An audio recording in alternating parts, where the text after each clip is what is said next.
वफाकी हुकूमत और इलेक्शन कमीशन का प्लान एक्सपोज हो चुका है बुरी तरह से। इलेक्शन मुलतवी नहीं हो सकेंगे सूबाई असम्बली पंजाब के, बड़े बहाने, डेट कोई नहीं दे रहा। गवर्नर का आज जो टर्निंग पॉइंट था जिससे तोते उड़ गए इलेक्शन कमीशन के और वफाकी हुकूमत के और गवर्नर के वकला गवर्नर के साथ जो डिफेंड करने के लिए लोग आए हुए थे, जब आर्टिकल 105 की बात की, 105 सब आर्टिकल 3 की बात की, उसमें 2 कंडीशनें हैं। पहले आपने इलेक्शन की डेट देनी है, फिर केयर टेकर कैबिनेट मुंतखब करनी है। आपने केयर टेकर कैबिनेट तो मुंतखब कर ली लेकिन डेट नहीं दी है। और अब भी कि जनाब बड़े बुरे हालात है, वो क्या बुरे हालात है? कोई बुरे हालात नहीं है। आर्टिकल 224 को पढ़ लें और आइन की तमाम प्रोविजंस पढ़ लें। नॉट लेटर देन 90 दिन के अंदर अंदर इलेक्शन होने हैं, तो इलेक्शन की डेट देनी है। पहले आप ये नहीं कर सकते कि आप 90 दिन के बाद की कोई डेट दे दें। आपको 90 दिन से पहले डेट देनी है। कल के लिए केस की समाअत मुलतवी हुई है। गवर्नर के वकला को और इलेक्शन कमीशन को कहा गया है कि आप भी जो जवाब दाखिल करना चाहते हैं वो अदालत के अंदर जवाब दाखिल कर दें। इसी तरह चेहरा जो है वो 5 रुकनी बेंच के सामने भी बेनकाब हो गया कि केयर टेकर कैबिनेट तैनात कर दी, वो ट्रांसफर पोस्टिंग कर रही है। यही अदालत को बताया, मैं जाकर वहाँ भी यही मैंने पॉइंट रखा कि ये कैसे कर सकते हैं कि पहले तो भाई इलेक्शन की डेट दें, क्यों भाग रहे हैं इलेक्शन की डेट से? उसके बाद केयर टेकर कैबिनेट तैनात हो, ट्रांसफ़र पोस्टिंग करें। ये लुकन छुपी का खेल नहीं चल सकेगा। आप लग रहा है कि सालों हुकूमत करने आए हैं, आइन इजाज़त नहीं देगा। अस्सलामुअलैकुम, मोहम्मद अज़हर सिद्दीक अपने प्रोग्राम मैस न्यूज़ के साथ हाजिर खिदमत है। शुरू में आपने मेरी मीडिया से जो गुफ्तगू है वो सुन ली है, वहाँ से आपको समझ आ जाना चाहिए कि कितना अहम दिन था लाहौर हाई कोर्ट में।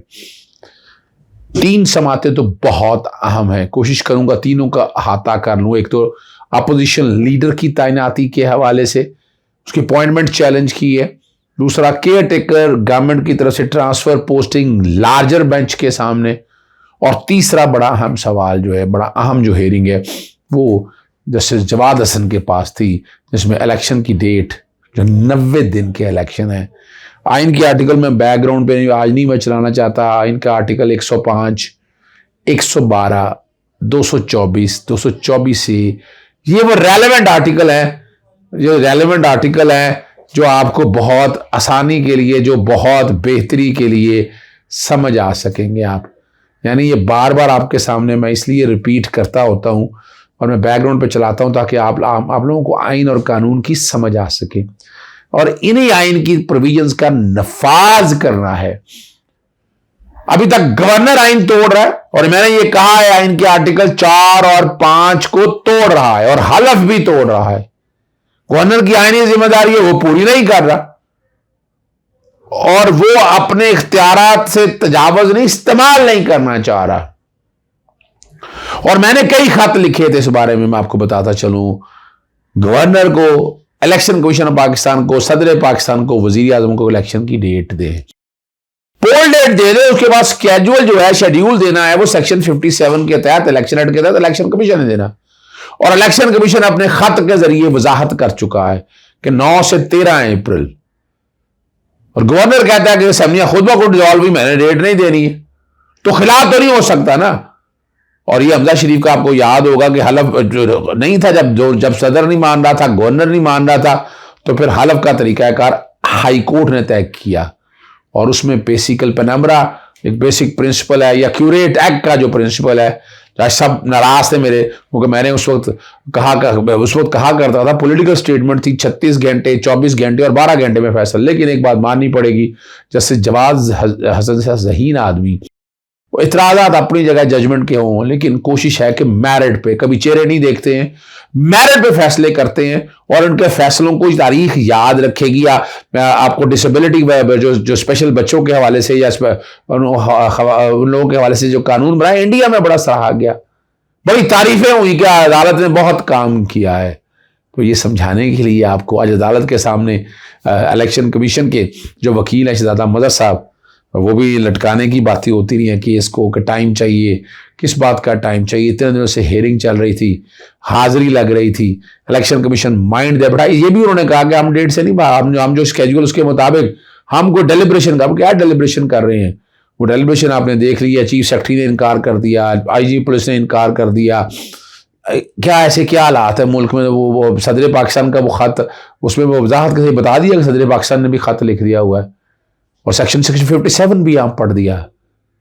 अरे जो सबसे मास्टर आर्गूमेंट था वो आइन का आर्टिकल 105(3) सब आर्टिकल 105(3) की बात थी कि जब असेंबली डिसॉल्व करनी है ऑटोमेटिकली या डिसॉल्व हो जाएगी तो दो काम करने हैं।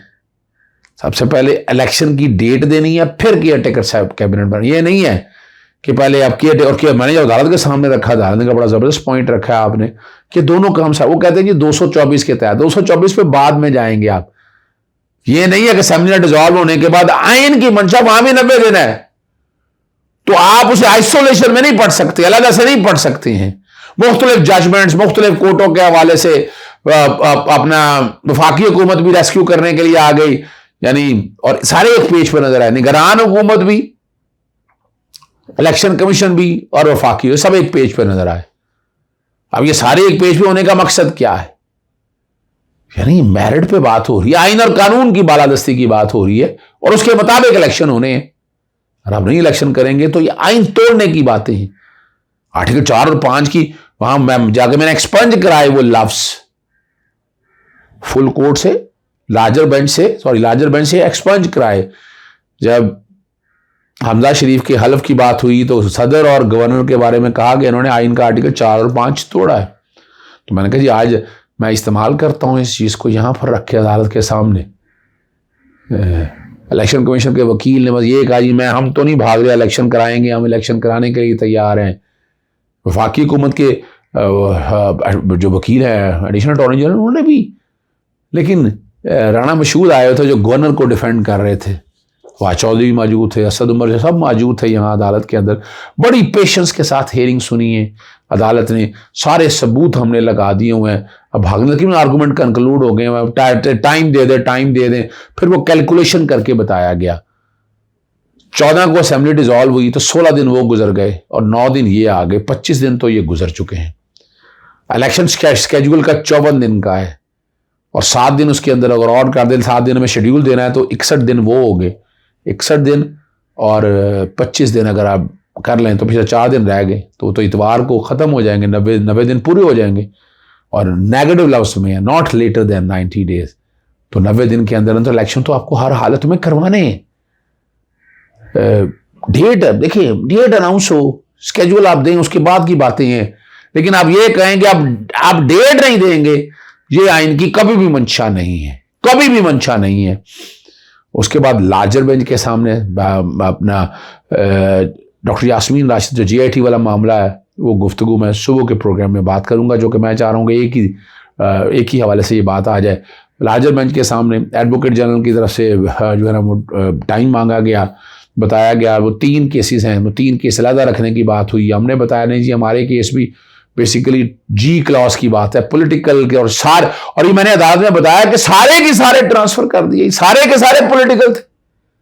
यानी ये हैरानकुन बात, यानी आपने ब्यूरोक्रेसी सारी बदल दी, इंडिपेंडेंट कॉर्पोरेशन के लोग सारे बदल दिए आपने तो सारे का सारा यानी शक्ल ही बदल के रख दी। ये तो आइन की मंशा कभी भी नहीं रही ना जी, कभी भी आइन की मंशा ये नहीं है।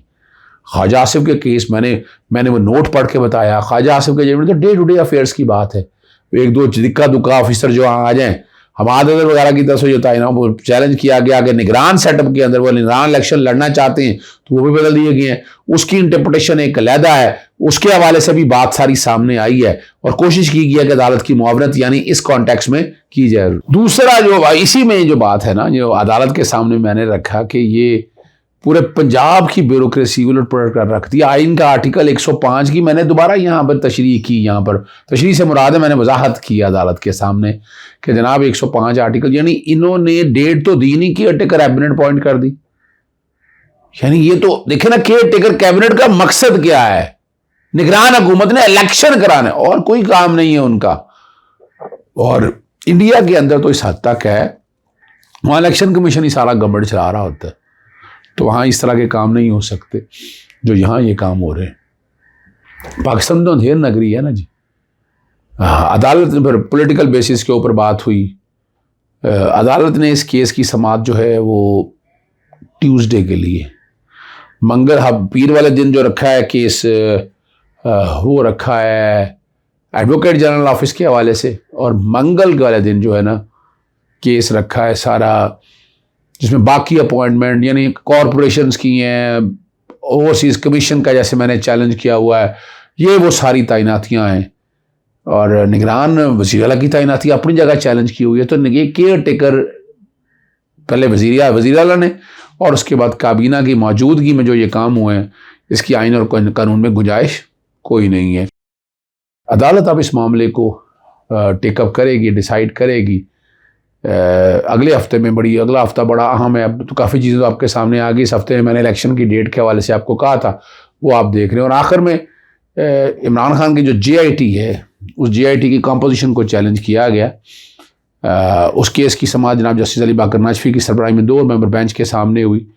वहाँ डॉक्टर यास्मीन राशिद एक गवाह के तौर पर हैं, वो सबूत लगाएं कि उन्हें बुलाया गया, समन किया है। इस तरह राना सनाउल्लाह और मरियम औरंगज़ेब एक मुलजिम के तौर पर के यानी उनका हवाले से वो लगाए गए हैं साथ। फिर कोर्ट में जिसमें बेल के हवाले से बात है, और वहाँ बड़ी इंटरेस्टिंग बात है, बहुत ही इंटरेस्टिंग बात है कि वहाँ पर अपना DG एंटी करप्शन रिकॉर्ड कब्जे में ले लिया। वो कैसे ले सकता है? वो तो ये रिकॉर्ड कब्जे में नहीं, अदालत ने वो दरख्वास्त मंजूर कर लिया जी, और केस की समाअत अगले हफ्ते के लिए मुलतवी कर दिया है।